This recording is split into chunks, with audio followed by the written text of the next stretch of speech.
बिस्मिल्लाहिर्रहमानिर्रहीम। अस्सलामुअलैकुम वरहमतुल्लाहि वबरकातुहू। आज का हमारा प्रोग्राम प्रोस्टेट ग्लैंड के हवाले से है। प्रोस्टेट ग्लैंड जो है वो मर्दों में होता है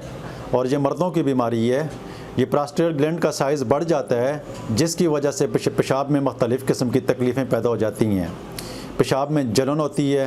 पेशाब दर्द के साथ आ सकता है, पेशाब कतरा कतरा आ सकता है, पेशाब रुक रुक कर आ सकता है, पेशाब दब कर आ सकता है, पेशाब टपकना शुरू हो जाता है, पेशाब बार बार आना शुरू हो जाता है, पेशाब में खून आ सकता है, पेशाब में इन्फेक्शन हो सकता है, पेशाब में पीप आ सकती है। तो ये मर्दों को ये बीमारी बहुत तंग करती है। ज़्यादातर ये 50 साल से 60 साल से ऊपर मर्दों की ये बीमारी है। ताहम बच्चों में भी देखने में आ सकता है और जवानों में भी ये बीमारी देखने में बहुत कम आती है, लेकिन बहुत कम लोग इस मर्ज़ में मुब्तला हो जाते हैं। तो मैं आज के इस प्रोग्राम में आपको होम्योपैथिक इलाज के हवाले से बताना चाह रहा हूँ कि मैं अपनी क्लिनिक में जो प्रैक्टिस करता हूँ वो किस तरीके से करता हूँ और मरीज़ किस तरीके से ठीक होते हैं। आज का जो प्रोग्राम है ये आज मेरे पास प्रोस्टेट ग्लैंड के 4-5 पेशेंट ऐसे आए कि जो 1 महीने की दवाई से किसी का प्रोस्टेट जो है वो 52 ग्राम से जो है वो 32 ग्राम पर आ गया, किसी का 45 ग्राम से 35 ग्राम पे आ गया। और इसी तरह मुख्तलिफ़ मरीज़ों का जो है वो आज भी मेरे पास काफ़ी मरीज़ रिपीट जो आए तो उनमें बहुत सारे मरीज़ ठीक हुए। तो जिसको भी प्रोस्टेट ग्लैंड का मसला है इस प्रोग्राम को गौर से सुने और ये जो मैं इलाज बताऊं अगर वो मेरे पास आ सकता है तो बेहतर है कि वो मेरे पास आकर अपना इलाज करवाए। और अगर मुझसे बहुत दूर है और ये इलाज मेरे पास नहीं आ सकता है या ऑनलाइन भी अपनी ट्रीटमेंट मुझसे नहीं करवा सकता है तो वो अपने नज़दीक तरीन होम्योपैथिक डॉक्टर के पास जाए या यही मेडिसिन लेकर इसी तरीके के मुताबिक अगर वो इस्तेमाल करेगा तो इंशाअल्लाह अज़ीज़ उसको फ़ायदा होगा और उसका प्रोस्टेट ग्लैंड जो है वो ठीक हो जाएगा और वो सर्जरी से जो है वो बहुत सारे मरीज़ जो है वो बच जाएंगे। प्रोस्टेट ग्लैंड का जो होम्योपैथिक में इलाज किया जाता है और मैं अपनी प्रैक्टिस में उसका कैसे इलाज करता हूँ, जहाँ पर मैं अक्सर देखता हूँ बहुत सारे मरीज़ ऐसे आते हैं कि उनको ये तकलीफ़ होती है कि वो पेशाब की उनको जब नीड होती है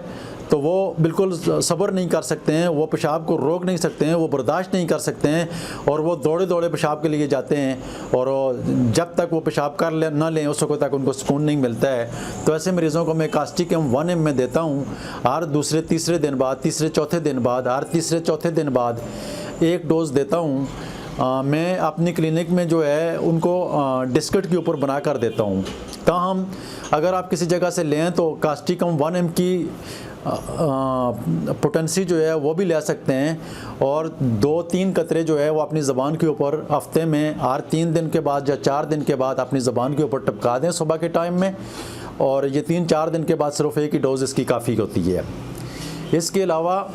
ऐसे मरीज़ जब आते हैं मेरे पास कि वो ये कहते हैं कि डॉक्टर साहब जब हम पेशाब करते हैं तो पेशाब रुक रुक कर होने के साथ साथ जो होता है वो जो पेशाब होता है तो वो उसका जो प्रेशर होता है तो वो 2 लाइनों में होता है, सिंगल लाइन नहीं होती है बल्कि 2 लाइन। आम तौर पर जब पेशाब किया जाता है तो उसकी सिंगल लाइन होती है, लेकिन बाज़ प्रोस्टेट ग्लैंड के जो मरीज़ होते हैं तो उनको जब पेशाब करते हैं तो वो प्रोस्टेट में रुकावट की वजह से तो उनकी जो पेशाब की जो लहर सी बनती है, जब बंदा पेशाब करता है तो उसकी 2 लहरें बनती हैं। तो ऐसी सूरत में उसकी जो दवाई बनती है वो थूजा बनती है। तो मैं अपनी क्लिनिक में प्रैक्टिस के दौरान जो है ऐसे मरीज़ को 200 में थूजा प्रिस्क्राइब करता हूँ और ये हर 2-3 दिन के बाद जो है इसकी 1 डोज़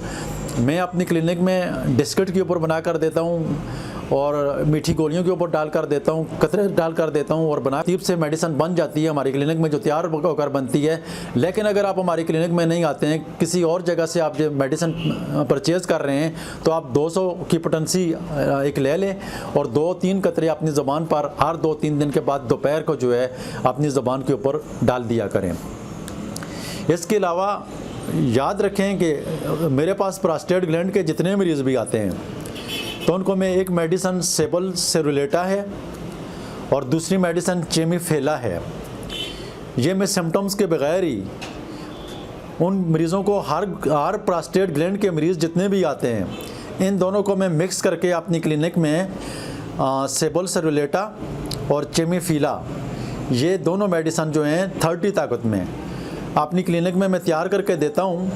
डिस्कट के ऊपर डाल के देता हूँ, तैयार करके देता हूँ, और 2 टेबलेट सुबह, 2 दोपहर और 2 रात चूसने होते हैं। जो पेशेंट मेरी क्लिनिक में आएंगे उनको तो यहाँ से तैयार मेडिसिन मिल जाएगी, लेकिन कोई मरीज़ ऐसे हैं कि जो मुझसे बहुत दूर रहते हैं, कोई लाहौर में रहते हैं, कोई कराची में रहते हैं, कोई किसी और शहर में रहते हैं, जो कोई जहाँ भी रहते हैं, जो क्लिनिक में नहीं आ सकते हैं, तो वो इन दोनों मेडिसिन को यकजा कर लें और सुबह दोपहर शाम 2-2 कतरे अपनी ज़बान के ऊपर, 2 या 3 कतरे अपनी ज़बान के ऊपर डाल लें और इसी तरह उतार दें बग़ैर पानी के। तो इंशाअल्लाह अज़ीज़ बहुत सारे मरीज़ जो हैं वो प्रोस्टेट ग्लैंड की मर्ज़ से बच सकेंगे। इसके अलावा प्रोस्टेट ग्लैंड में हमें ऐसे मरीज़ भी देखने को मिलते हैं कि जो मरीज़ पेशाब जो है वो कतरा कतरा करते हैं, उनका पेशाब रुक कर आता है और वो उनकी टांगों में जो है वो दम नहीं रहता है, उनमें बड़ी कमज़ोरी पैदा हो जाती है। तो ये काफ़ी बूढ़े अफराद जो होते हैं, जो काफ़ी कमज़ोर अफराद होते हैं, तो इन अफराद को मैं अपनी प्रैक्टिस में जो है वो कोनियम 200 में प्रिस्क्राइब करता हूँ। ये मरीज़ की कंडीशन को देख कर उसके मुताबिक ही जो जिनको जितनी ज़्यादा तकलीफ़ होती है तो वो डेली भी हर रोज़ रात को जो है 1 महीने तक मुसलसल कोनियम 200 का इस्तेमाल करेंगे तो वो मरीज़ इससे बेहतरी उनको मिल सकती है। इसके अलावा ऐसे मरीज़ हो जो दिल के मर्ज़ में भी मुब्तला हों और दिल के मर्ज़ के साथ साथ उनको प्रोस्टेट का मसला भी हो जाए, तो ऐसे मरीज़ों को, और इन मरीज़ों को ख़ास अलामत ये होती है कि जब भी वो पेशाब करते हैं तो वो पेशाब उनमें जलन के साथ साथ उनको वो पेशाब जो है वो गर्म महसूस होता है। तो ऐसे मरीज़ों को मैं अपनी क्लिनिक में, अपनी प्रैक्टिस में जो है वो डिजिटेलिस 30 में प्रिस्क्राइब करता हूँ, तो बहुत सारे मरीज़ ठीक हो जाते हैं। 30 में सुबह दोपहर शाम अगर आपने कतरे में लेनी है तो 2-2 कतरे डायरेक्ट अपनी ज़बान के ऊपर अपना डाल देने हैं, 2 कतरे 3 कतरे, 2-3 कतरे जो है ये काफ़ी होते हैं। इसके अलावा बहुत सारे ऐसे मरीज़ मैंने देखे हैं जिनको पेशाब की तकलीफ़ होती है, बार बार पेशाब की तकलीफ़ होती है, बहुत ज़्यादा कमज़ोर होते हैं और साथ में उनको चक्कर आते हैं। तो इस सिम्टम्स के ऊपर मैं ऐसे मरीज़ों को ब्राइटा कार्ब जो है वो प्रिस्क्राइब करता हूँ, तो बहुत सारे प्रोस्टेट के मरीज़ जो हैं वो ठीक हो जाते हैं। तो ब्राइटा कार्ब भी 30 में ही लेनी है, सुबह दोपहर शाम जो है ये 2-2 कतरे। अगर आपकी ये सिम्टम्स हैं, चक्कर भी आते हैं, कमज़ोरी भी है, जर्नल वीकनेस भी है और पेशाब जो है वो बार बार आ रहा है, तो ऐसा मरीज़ जो है वो ब्राइटा कार्ब जो है 30 में 3 टाइम इस्तेमाल करेंगे तो इंशाअल्लाह अज़ीज़ यही मेडिसन आप अपने सिम्टम्स के मुताबिक जो है वो लेकर ख़ुद भी इस्तेमाल कर सकते हैं। लेकिन बेहतर तो ये है कि आप अपने करीब किसी होम्योपैथिक डॉक्टर के पास जाकर इसकी ट्रीटमेंट करवाएं, और जो लोग मेरे पास आ सकते हैं तो वो हमारी क्लिनिक में भी विज़िट कर सकते हैं, पेशावर क्लिनिक हो या पब्बी क्लिनिक हो, दोनों में आप विज़िट कर सकते हैं। इंशाअल्लाह अज़ीज़ अल्लाह ताला आपको इस तकलीफ़दा मर्ज़ से जो है वो निजात दिलाएगा। ये जो प्रिस्क्रिप्शन मैंने अपनी आपको बता दी है, जो चंद मेडिसिन मैंने आपको बता दी हैं,